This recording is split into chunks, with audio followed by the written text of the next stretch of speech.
Nagkamali ang coach kay Clarkson, hindi pala dapat binangko. Tara kwentuhan. Talo man ang Knicks sa Game 3 versus San Antonio mga idol, may isa namang bumida sa kanila na di nila inaasahan. At ito ay ang ating gila superstar Jordan Clarkson.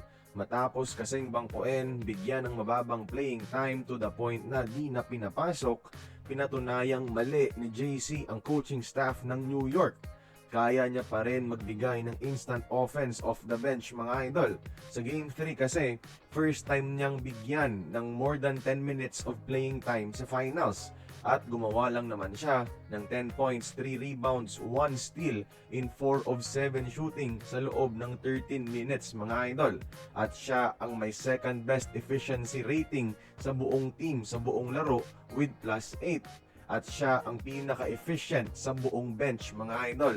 Meaning, kapag nasa loob ang isang Jordan Clarkson sa NBA Finals, almost double digits ang nagiging lamang ng Knicks sa San Antonio at napaka-crucial nito, especially palaging close game ang dalawang team. At dito rin pinatunayang mali ni JC si Coach Brown dahil ginawa lang siyang spot-up shooter sa playoffs ng nakaraan. E noong Game 3, nagkaroon siya ng chance mag-create ng mga sariling tira, humawak ng bola at mag-dribble. Kaya siya nakapuntos ng double digits mga idol. Sana magising na si Coach at gamitin si JC ng tama. Mas effective siya as a shot creator. Sana bigyan siya ng opportunity magmaniobra sa depensa at opensa.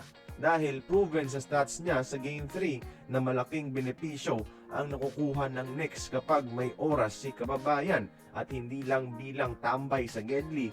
Sana magtuloy-tuloy na ito para kay Clarkson mga idol at hindi na siya bangkuin.